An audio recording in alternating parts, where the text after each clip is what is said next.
tell. So third row 3.8, third sum, find the values of a and b.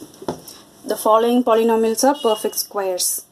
So given that it is a polynomial, that is 4x power 4 minus 12x cube plus 37x square plus bx plus a. Given its root value, that is a perfect square it is given. That means it has a root, perfect root. That after finding that root, you have to find the a and b from that.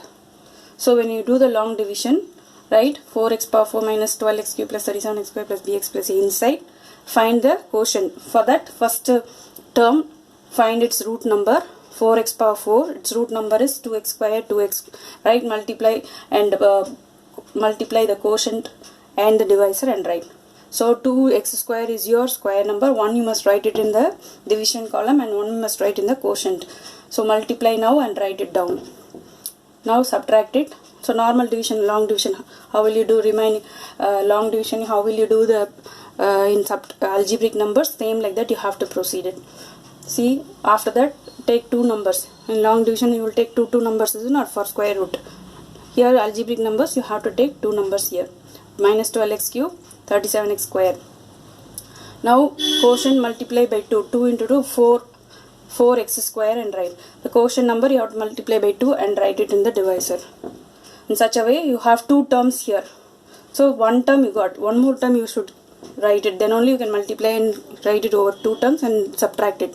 For that, finding out the second term, what you have to do is that second term to be again a square number. So how will you find that square number? You divide the first term by the first term of the divisor. Minus 12x cube and 4x square. So you will get 12 cancels 3 times. So you get 3 minus 3x power 1. 3 minus 2. The power numbers subtract. 3 minus 2, that is 1. 3x power 1, that is minus 3x. You write on the quotient as well as the divisor. What is the next step? Multiply the quotient and the divisor and write below the given two terms. Since you have two terms here, you got here also two terms. So you can multiply now quotient with these two terms and write it over there. So 3x into 4x will be 12x minus 12x. Then minus 3x gives you plus 9x square. Now cancel the terms. Minus plus 0, 37 minus 9, that is 28. Then take the remaining and write bx plus a. Now after that, what is the next? Here you must find the three terms, is it not? For that, how will you find? Just multiply these two quotient number by 2. What you will get? 2 multiplied by 2 will be 4x square. Minus 3x multiplied by 2 will be minus 6x. That you have to write it here. So the two terms will get, when you multiply the quotient by 2, you will get two terms. That is 4x square minus 6x. The third term, here you have three terms. So one more terms you should add here on both divisor column as well as the quotient column. That should be also be a square number.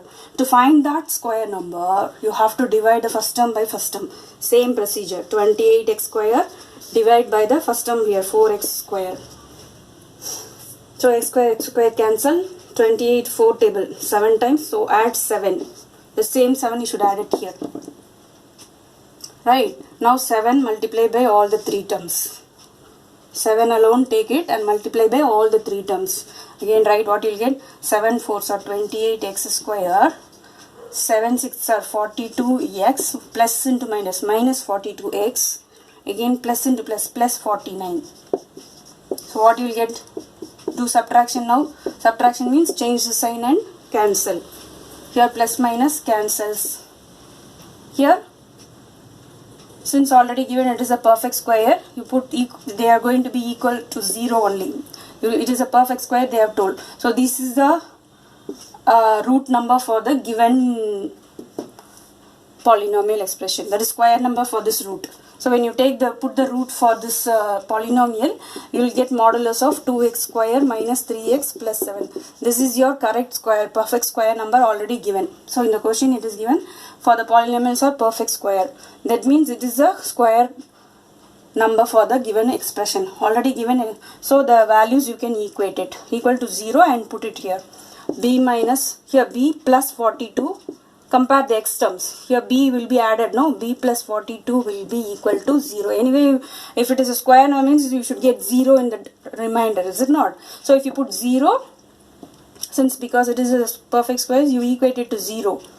Now compare the terms, constant terms, compare it. And then x term, compare it. That is b plus 42 is 0. From that find what is b minus 42. Take that 42 other side, minus 42. Same way here, a minus 49 is 0. You are going to subtract, you know, a sign is changed here, minus 49. So a minus 49 is 0 means a is 49.